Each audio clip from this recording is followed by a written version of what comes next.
The latest Harts webinar. I'm delighted to have Eileen Donnelly with me this morning, who's going to be presenting on today's topic. But first of all, as usual, we'll just run through a few bits and pieces. The session is being recorded and will appear on our YouTube channel later on today. So if you want to go over anything, feel free to go to our YouTube channel. That's Harts Limited. Go to YouTube, search for Harts Limited, and you'll be able to catch up on anything that you might have missed. So feel free to do that. And I just want to run through one or two things. First of all, we have a usual disclaimer. The following presentation is produced for general guidance only, and professional advice should always be sought before any transaction is undertaken. Individual circumstances can vary, and therefore no responsibility can be accepted by Harts Limited or any of their affiliates for any action taken or any decision made to refrain from action by attendees of this presentation. That's the usual stuff out of the way. So other online resources, please follow us on LinkedIn. Just look for Harts Limited. We've already mentioned YouTube, and we're on Spotify as well. And we're going to be recording some more podcasts later on this year. So look out for those. We again just need to search for Harts Accountants on Spotify. Our next events, well, we have the Business Club, which is actually tomorrow, Holland Hall Hotel, Bollington. If you want to join us, please get in touch with us as soon as you can this morning. We have a great speaker, Tommy Taylor, who has just retired from playing professional rugby for Sale and England, rugby union that is, and he's making the transition and understanding how people make that transition from professional sports to normal working life and how he can help people on doing that and leadership and so on. So that'll be something well worth having a look at and joining us tomorrow if you can. So that's a networking lunch at the Holland Hall Hotel in Bollington. If you want to drop us an email, because at this late stage we'll just need final numbers for catering purposes. Our next webinar will be on the 21st of October, which is on tax traps for the unwary. There's plenty out there and potentially plenty more stuff that's going to be happening as a result of the budget. So watch out for that one. That's going to be on the 21st of October. And the one after that will be actually on the budget itself. We're waiting to see exactly what's going to be going on with that. And no doubt we'll keep you updated in due course. Just as a quick run through, because people often say, I didn't know you did that. And that's the first thing that we actually hate as being a firm of accountants, because we do all this sort of stuff as well. So we do the usual accounts auditing, personal tax, corporation tax, but we do business acquisitions and disposals. I'm working on a couple of disposals at the moment myself. And we also look at startups, bookkeeping, payroll, advisory work is a big thing that we're doing on at the moment, business valuations, strategic planning, and so on. There's loads of stuff that we actually do here at Harts. So if you didn't know that we did that sort of thing, now you do. So please feel free to contact us if you want to get in touch relating to any of those services. Just as an update, Making Tax Digital, that's coming in April 26. So that's for sole traders and landlords. And if you have combined turnover of £50,000 or more, then you're going to be affected by it. So if you've not thought about that, please feel free to get in touch and we can make sure that you are covered for that. Companies House changes. Again, we've got lots of changes going on at Companies House now. So you need to verify your identity. It's all part of the reform of Companies House. Big changes going on there. It's to stop people forming companies with directors called Mickey Mouse and to have a share capital more than the national debt of the UK, which has been happening. So that's all to do with changes at Companies House going on at the moment, big changes to tighten up the rules there. And then Budget Day on the 26th of November has finally been announced, quite late this year. Whatever your political affiliations are, I think that it's going to be an interesting time. Whether you believe some of the rumours that are going on out there, I don't know. But before you do anything, please take advice. A lot of people are looking at their pensions. A lot of people are looking at selling assets and so on. Have a think about it. Take advice first before you actually do anything. So that's enough from me. So I'm going to now hand over to Eileen Donnelly, and I'm going to make her the presenter.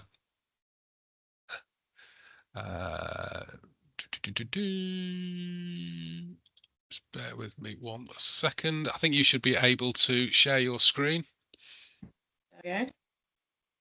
Marvellous. There we go. Marvellous. So over to you, Eileen.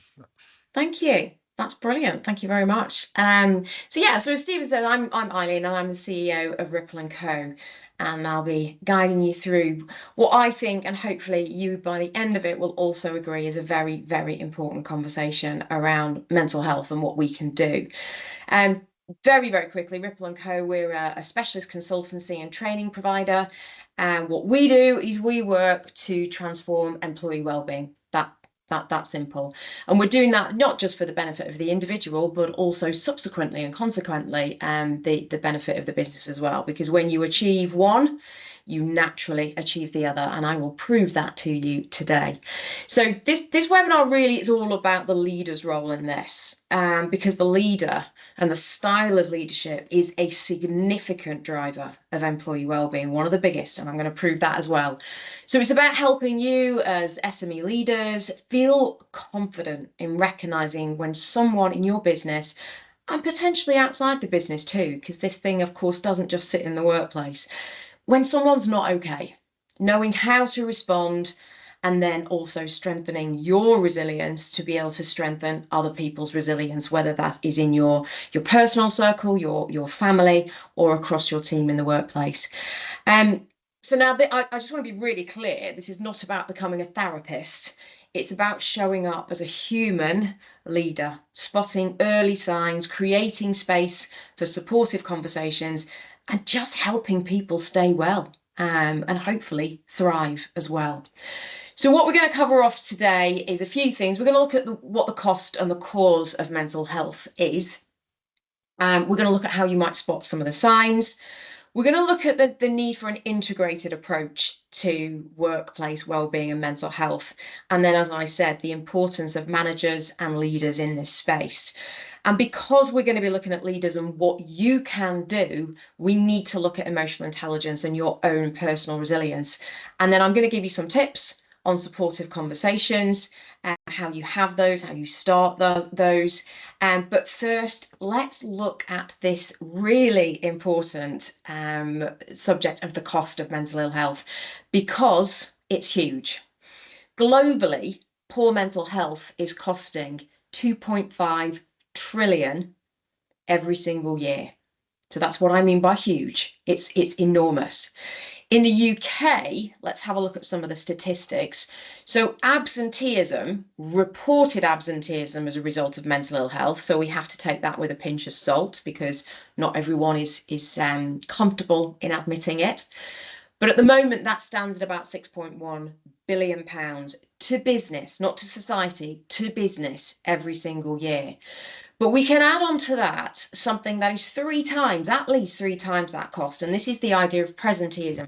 So people are turning up for work, or they're turning on their laptop at home, and they are present, but they're not really doing anything because they're not well enough. So that they are mentally incapacitated in some way. So that is enormous. And of course, that's hard to measure, but Deloitte have done a study and continue to do studies, and they estimated that it's at least three times as big as absenteeism. And of course, it's hard to spot that, and we're going to talk a little bit more about that. But of course, we've also got the cost of staff turnover, because a lot of people who are in long-term sick because of mental ill health, or even have a disability because of mental ill health, do tend to leave a business, and that causes a huge cost to a business in terms of the loss of that person, but then also having to recruit. So that stands therefore at a staggering, up to £56 billion per year. So we're still talking really big numbers there. So I want to bring it down to a figure that relates specifically per employee in the Northwest. So Deloitte estimate that for every single employee that you have in your business, you are losing £1,739 every single year. Now, of course, behind these numbers are real people. They're your colleagues. In fact, maybe even you sometimes. So just reflect on the question of how many employees have you got going off with stress or some kind of mental health challenge or condition, maybe in the past year? And what did that mean for the team that were left behind as well? Because that's where that additional cost is, because of the ripple effect that it's having on everybody else within the team. And the reason these numbers are so big is because 1 in 6 adults has experienced a common mental health condition in the past week. And by common, I mean it's going to be anxiety, it's going to be an element of low mood, depression. And what's really interesting for me here is compare that with 1 in 10 people experiencing a musculoskeletal issue, because that used to be the leading cause of long-term sickness absence. But mental health has now overtaken physical musculoskeletal conditions in terms of workplace impact. Now, of course, the personal cost is enormous, because we're talking about lost confidence, lost opportunities for the individual, relationships are under strain, both in the workplace and outside of the workplace. But from a business point of view, this is an avoidable cost. And that's a point I really want to emphasize. That's why we want to step into this. It's an avoidable cost in the main. Many challenges when it comes to our mental health are preventable if we intervene early. So what can we do? Well, a lot of people measure it. They put out engagement surveys, they put out well-being surveys, sometimes they do pulse surveys. Most people do it once a year if you're lucky. Some more enlightened people will try to very regularly do it. I've put a link in there because I'm sure Stephen will share these slides. There is a link there to an incredibly reputable organisation where you can read more about workplace questionnaires. We do develop them, but go there first, have a bit of a read about it. I have a bit of a problem with them. I think they're a really good way of getting a big data set on what's happening in the business. But the real question for me is, once you have the data, what are you going to do about it? And how authentic is that data? How genuine is it? And for me, as leaders, it's our role to translate that data, those findings, into visible behaviours. So spotting those early signs, those early risks within that data, and then taking action. But I've got another idea, and that's where we get down to the leaders. And this is where I want to get really, really practical. What does it look like when someone starts to decline? What does it look like when they're starting to struggle? Because we can see this day to day, today, tomorrow, maybe we saw it last week, when someone suddenly starts having kind of more mood swings, unusual mood swings. They start to be a little bit more impulsive, or maybe they back off and they shut down a little bit. Other signs would be losing confidence. So someone who normally is very engaged suddenly starts to disengage and possibly is, quite apathetic. And of course, we're going to see an impact on the performance. They're going to maybe avoid challenges, not necessarily speak up in meetings. They maybe give up early. They're not able to problem solve in the way that they used to be able to. So lots of signs, as I say, reduced performance. So maybe they're missing things. Maybe there's an email that they've not responded to. Maybe there's a meeting they forgot to put in the diary after having made a decision to do that. And then ultimately, if left unattended, it's going to lead to burnout.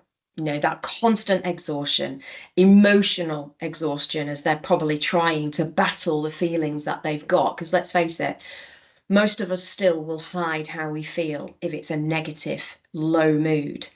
But that will absolutely at some point lead all the way to burnout. So those are some of the signs that you might spot, and just reflect as well.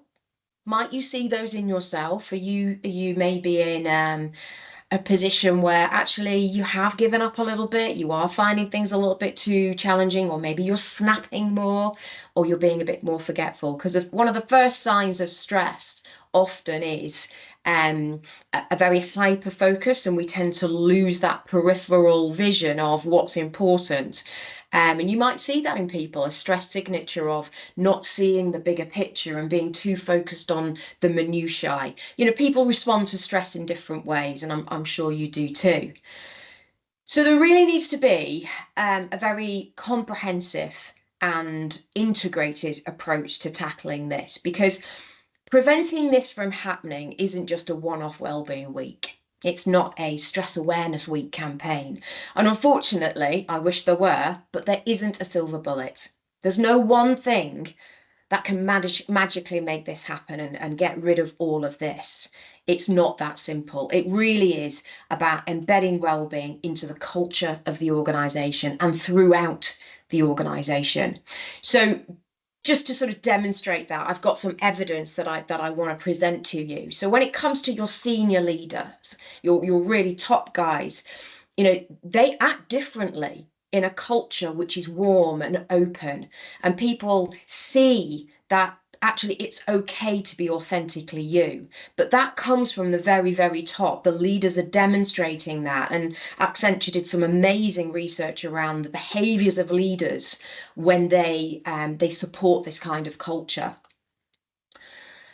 Your middle leaders and your managers, for me, highlight in yellow, if there were one thing to do, it's this, because 80% of our job satisfaction is going to come from our senior management. Now, that comes from a very, very clever academic from Oxford called Jan de Neve, and he's done lots of work on the role of leaders in employee wellbeing. And we know that managers are absolutely critical, and I'll prove that to you a little bit more in a sec. Then we've got potentially, it's not a necessity, but mental health first aid. So these peer supports that actually create a sort of a safety net, as it were, to catch people who potentially are not doing okay. But also they create that, if they're being proactive in that role, they're also creating a peer support network that champions well-being as well. So something to think about if you're a slightly bigger organisation. But for me, you don't necessarily need the mental health first aiders. This is about increasing awareness and authenticity across the whole organization. So it's all employees' responsibility. And this is about creating a culture in which they are increasing that openness and honesty and supportive nature, but also, of course, that you're giving employees the right support when they need it. But I just want to again emphasize that the role of the leader here, the leaders and the managers, it's so important that they are open and they're just human. I mean, I know it sounds odd to keep saying let's be human, but quite often we feel that when we go to work, we have to take a work persona. And actually, given that relationships are the most important driver of well-being in the workplace, we need that human side to show up. So in the context of mental health and well-being, it's about leaders talking maybe about their own mental health challenges, showing that vulnerability, because it really can make a difference.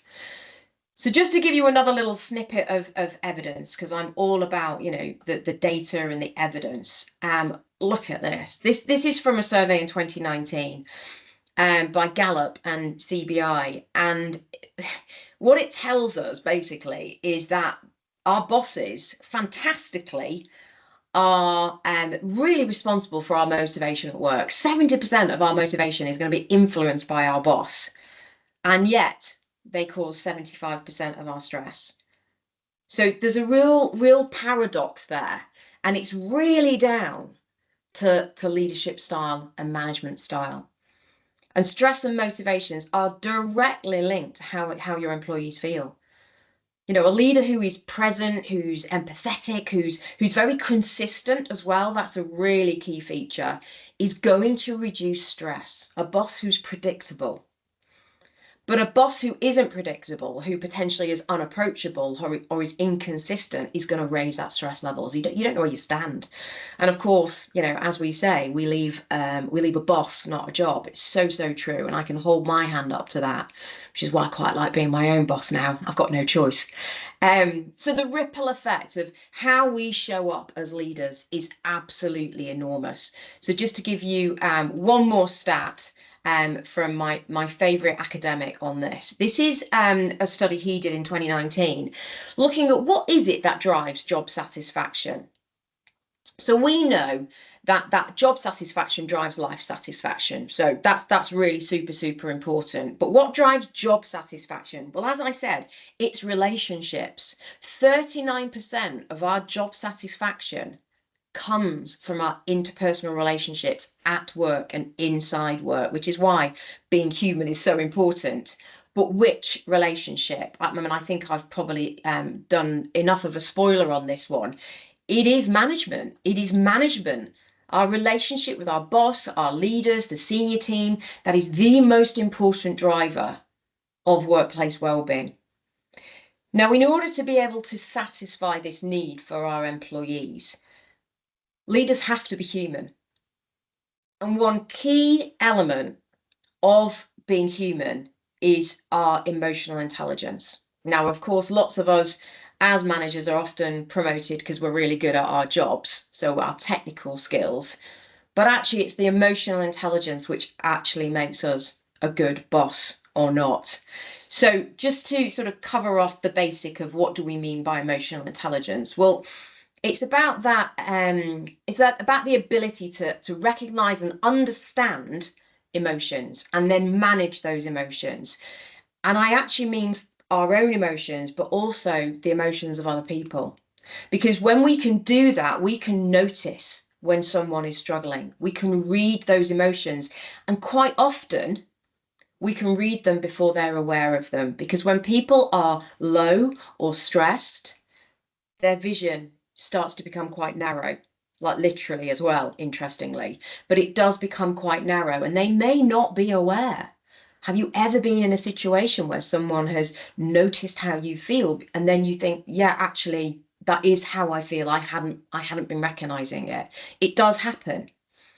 But of course, when we are being emotionally intelligent leaders, we're also building trust and psychological safety.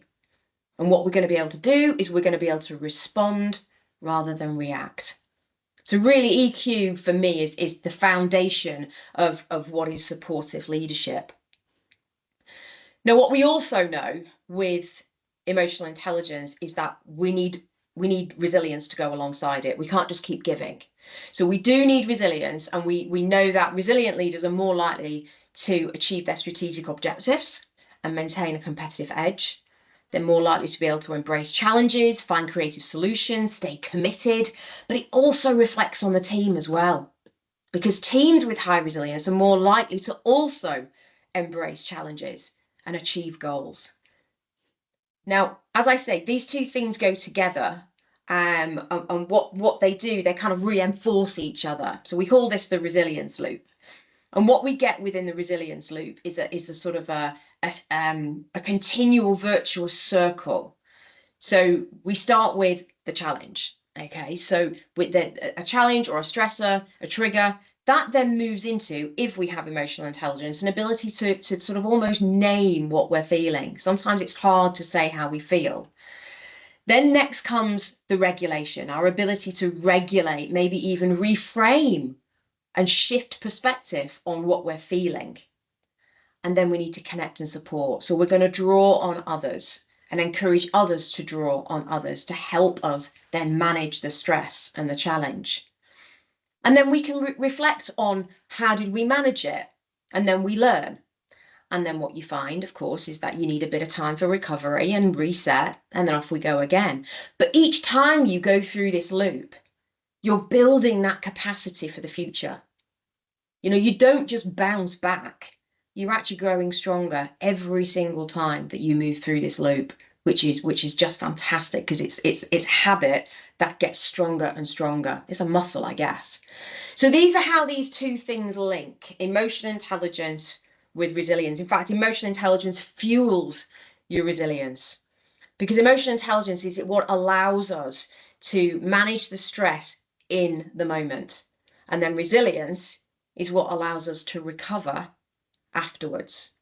So they really help us stay steady, balanced, and effective as leaders, even when everything around us feels really uncertain. And really, when you think about all the things that have happened over the last few years, when you think of the political instability, you know, that is what our teams need from us right now.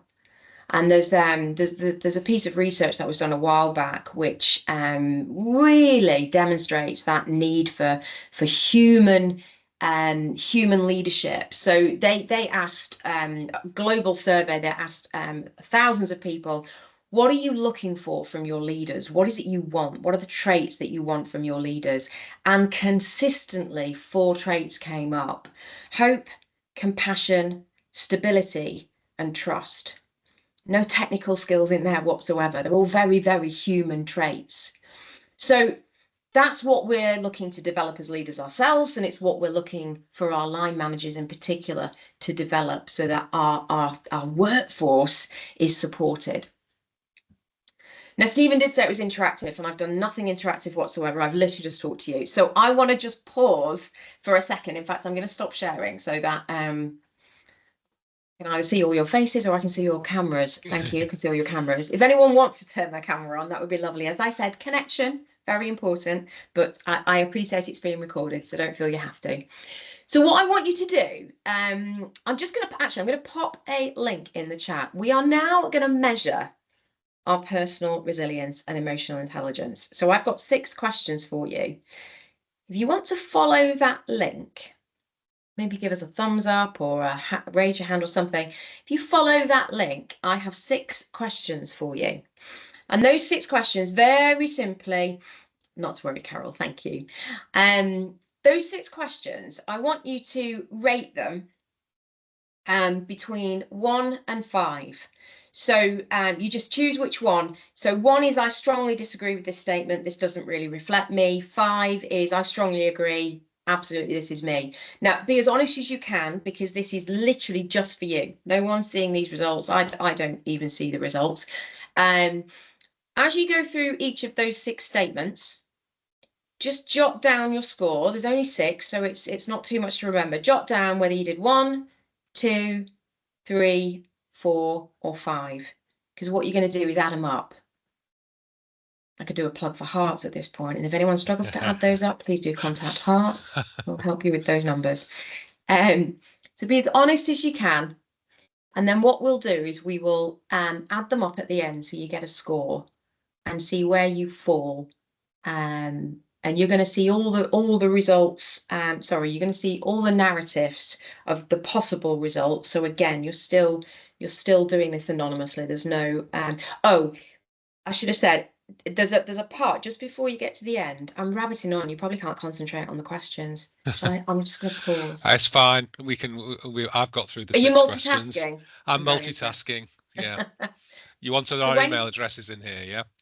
Pop your email address in, and what I'm going to do afterwards, I won't spam you, I promise. What I'm going to do is I will send you this questionnaire. You could maybe try it with other people. I'll send you the results, because anyone can repeat this with anyone, or you can use the link. And then what I'm going to do is I'm going to send you a handout of top tips for improving emotional intelligence and personal resilience. So I will send that to you. I will ask you at one point, for all openness and transparency, if you want to learn more, and then all you need to do is go maybe or no thank you, and then that will be the end of that. So no spamming. So hopefully you've got a score for each one, and then you'll see a little narrative about where you sit in terms of your emotional intelligence and resilience. Now, I often say this in fact, I was saying it more recently to my sales manager. Emotional intelligence and resilience. Emotional intelligence in particular, I think, is a super skill. It is an absolute superpower. If you can read your own emotions, then you can manage them. If you don't know how you feel and you can't label how you feel and you don't recognize how you feel, then how can you manage it? The more you can manage yourself, the more you can do something about how you feel and then show up as your best self. And then the more you can see how other people feel, my goodness, now we're really getting into superpower realm, because then you can manage their emotions, possibly without them even knowing. And that's not sneaky, that is supportive. It really, really is. Can people put in if they've done it or not, so we can get an idea of how many people have done it? That would be great. Just type a message just to say you've done it or not done it. Awesome. Thanks, Andy. Great. I've done it. Cool. Oh, we're all coming Nice. through now. Marvelous. I mean, by all means, put comments. Any you surprised? Don't give us your answers. We don't need Yeah. answers, but any surprises, any shocks, we'll just come off mute and chat. That's also great. Whatever works for you.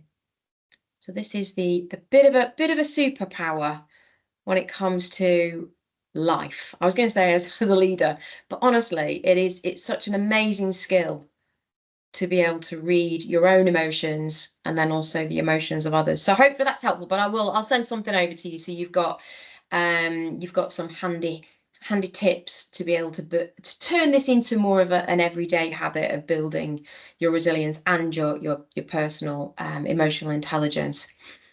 Now, as promised at the start, so let me go back to sharing. I want to talk about how you might, through your emotional intelligence, recognize when someone needs support and then step in and have that conversation. Now, quite often this can feel really daunting. Approaching someone, having a very, very human conversation with someone in the workplace isn't necessarily the norm. I think we're getting there. I think COVID really accelerated us there. But for many, this is still quite a daunting task to approach someone and ask them if they're okay. Now, of course, it doesn't have to be perfect at all. The fact that you've connected with that person in itself is amazing. So let me just give you some very, very simple sort of do's and don'ts of it. So we fall into these traps mainly because we genuinely want to help this person. So what we often do is we interrupt people. There's a quote by Stephen Covey that says we listen with the intent to reply, not to understand. And how often do we have a conversation where we're actually just listening and forming a response in our heads, and we're just waiting for that gap? And if that gap doesn't come for a while, sod it, we're going to get in there and interrupt. So interrupting is something that's very natural. We want to move the conversation forward. Of course, we don't judge. And this is hard. I've put that up there because actually, we naturally have biases. And one of the main reasons that we have a bias is because we need to make judgments really quickly. We are bombarded with information. And we can't assess every situation as a brand new situation. We've got a shortcut. We've got to process information really, really quickly. If we took everything as brand new, never experienced before, we'd never get through life. So we do make those shortcuts. And there's all sorts of biases like affinity bias. We tend to gravitate towards people that are like ourselves. We may have had a particular experience, which then means when we come across that again, we'll make the same judgment. Some of them are fine, some of them are not particularly damaging in any way, but others can be.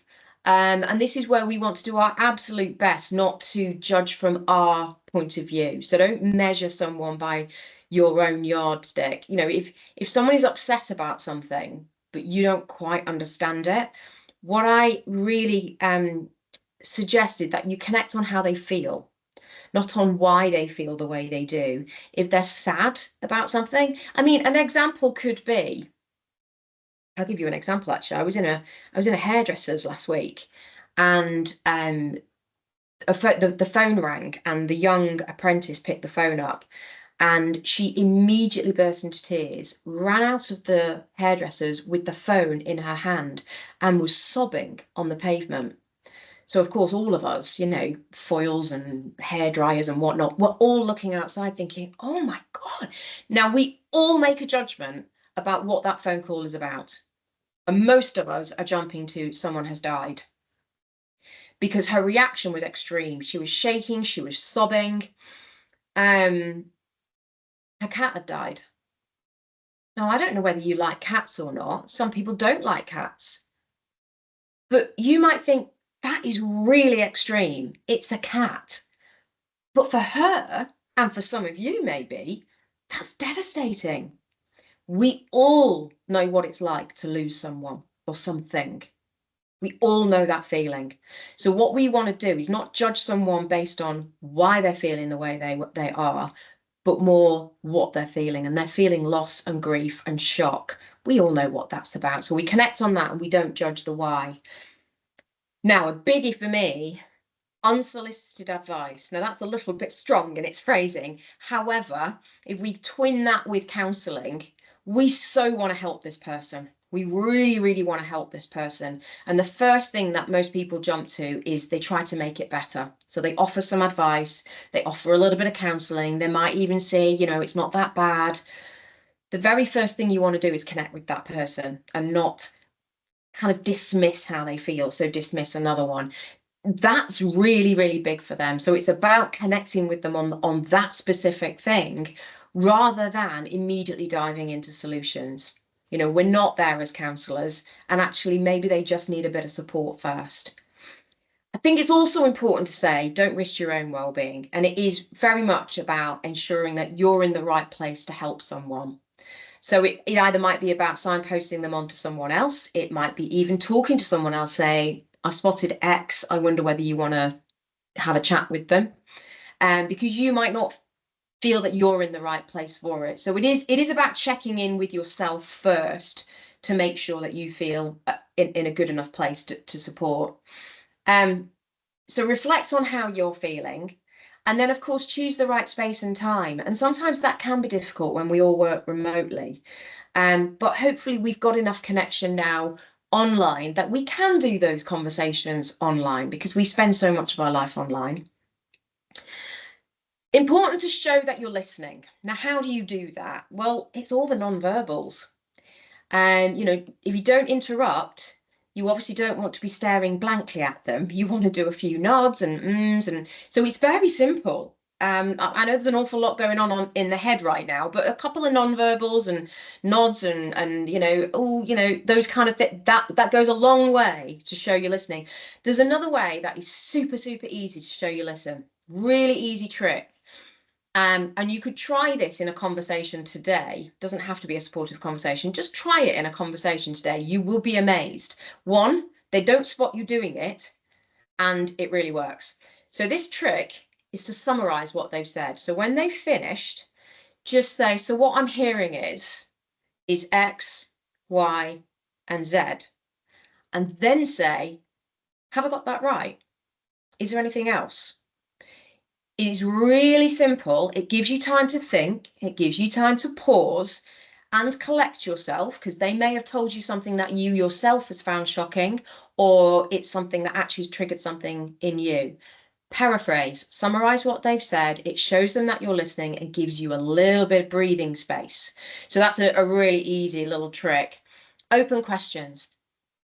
So the more that you use open questions, the more that conversation is going to flow. And if they are in a space where they're ready to share, then that flowing conversation is really going to help and prevents that shutdown of the conversation. So I've touched on empathy, this idea that you're going to connect with their feeling and you're going to validate, you know, if that sounds tough, I'm so sorry. And we were doing some conversation practice training yesterday with a client. And one of the phrases that came up in that, when someone was like, I just don't know what to say. And how do I respond to that? Because we were role playing. And I said, say so.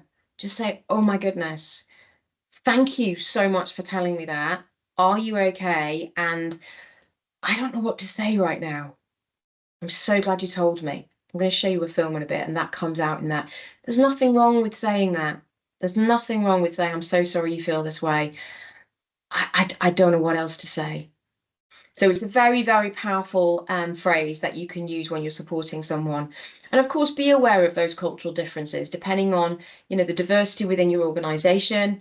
And be aware that people will feel a greater level of stigma potentially. They may not be ready to share. And that's another thing to consider. If someone isn't ready to share, they may tell you a little bit, but actually the deeper, bigger issue is yet hidden, which is another reason why there's no point solving what they've said, unless as a manager and a leader, you can alleviate some of the pressure, whatever that might be. Certainly if it's work related, that is your duty of care.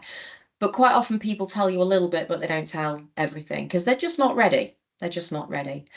So all of these, I hope, really help in how you might go about a supportive conversation. Now, I have got a little video, and when I was trying it out this morning, I got a horrible advert coming up, which I don't normally get on it. So apologies for that, but I do want to show it to you because it is such a powerful little video. So we're just going to have to ignore. And Steve, I'm going to watch your face. If you could give me a thumbs up that you can hear it, that would also be great. Let's give this a go. There we go. M&S jogging pants. Off we go. Can you hear the sound, Stephen? No, right. I'm going to pause. I need to stop sharing and reshare with sound, so just bear with me. I didn't, it's because I reshared, didn't I? 1 second. Hopefully we've skipped the ad as well now. There we go.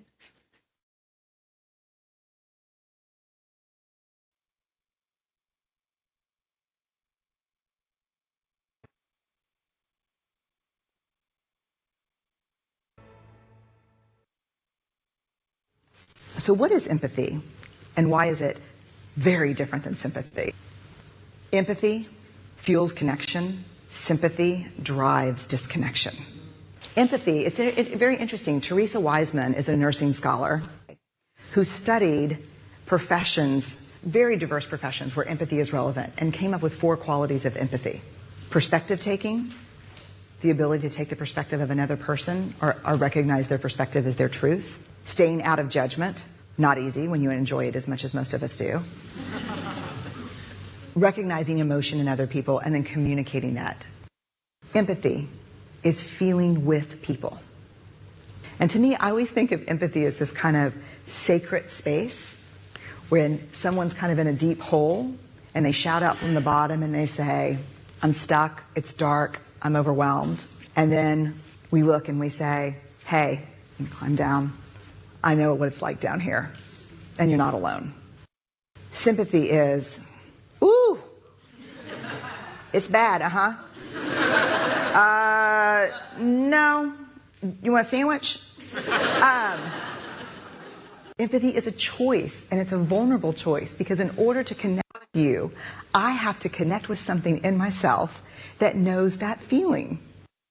Rarely, if ever, does an empathic response begin with at least. Yeah. And we do it all the time.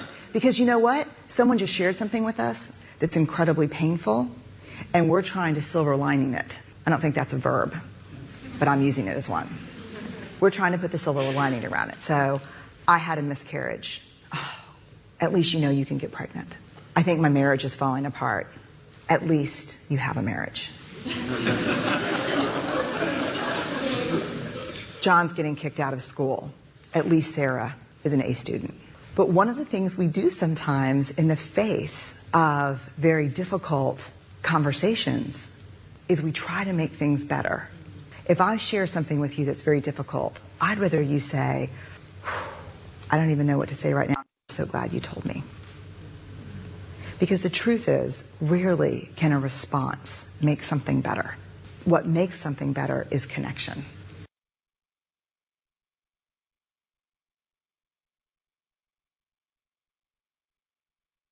Switching it. There we go. Oh, there we go. Oh, there we go. So, yeah, a cute little cartoon that really shows us what it means to empathize with someone. And as it's a Brené Brown film, so by all means look her up on YouTube. She has lots of amazing films to describe quite difficult concepts sometimes as well. And I think what's really important here, which is why I want to emphasize the need for leaders to also be resilient, is the fact that when supporting others, it does take an emotional toll on us. And when using empathy as opposed to sympathy, it does mean that you need to make yourself vulnerable as a leader, because in order to really connect with someone, we need to empathize, but that does require us to be incredibly human. It requires us to connect with feelings in ourselves, which then means we can relate to them. So that's the very, very human side to all of this. But, you know, having had a 25-year career in the corporate sector, I know that the business case has to be there. And I've shown you the enormous cost of mental ill health. I've not yet presented, and there's not enough time for all of this, but there is obviously a legal obligation as well. We need to, by a duty of care, look after our employees. And the Health and Safety Act 1974 isn't just physical health, it's also our mental health. That case really is getting stronger and stronger for an employer to support the employee. But what I want to do is present the more positive business case to this as well, which we have touched on ever so slightly. This in front of you right now is a calculator that we developed with Manchester University. It was their MSc grads. So we took a whole bunch of data and formulas and evidence, not just from Deloitte, but lots and lots of different types of research that's been done on what the cost of mental health is, staff turnover, etc. So this is on our website, and again, as the slides will no doubt be coming out, but I'll make sure the links are got to you in some way. You can actually go on there and you can figure out how much it's costing for mental ill health is costing you in the business. It is by industry. I've only been able to do the industries that were present in the research, but hopefully you are covered in that research. So do have a look at that. But the good news with regards to investing in wellbeing is that there's a payback. There is a return on that investment, and Deloitte have estimated that to be on average, for every pound that you spend investing in improving the wellbeing of your employees and yourself, you're going to get a £5 return, which is absolutely fantastic, because that's the average. Depending on the type of intervention you put in place, so for example, training managers, your return is more like £11. And that's because, very simply, organizations that have higher levels of well-being outperform other organizations. So just a couple of stats here. Organizations with high level well-beings will outperform the stock market by 2 to 3% every single year. They're actually 3.5 times more likely to be innovative. And that's because with that extra mental capacity and psychological safety, employees are more likely to be problem solving. Oops, that gone off. And as I say, 61% shareholder return as well if you have shareholders. So you are going to deliver a better performance. So for me, this isn't just the right thing to do, but of course it is the right thing to do. It is also the smart thing to do as well. So it is about spotting those early signs. It's about starting those supportive conversations with employees. The earliest intervention is the best intervention ever. And then, of course, building emotional intelligence and resilience in your leaders and your line managers. So that's the end of my presentation. If anyone has got any questions, I know we've got time for that. I would love to help with that. Yeah, that's fantastic. If you have got any questions, feel free to unmute yourself or stick something in the chat box, and we can try and sort it out. Or if you want to talk to us after we've stopped recording, again, that's fine. We'll stop recording it in a minute or so.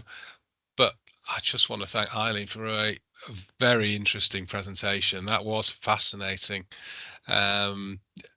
It's just quite incredible, really, some of the stuff that we've been learning this morning, which I certainly didn't know, and the effect of it is quite remarkable.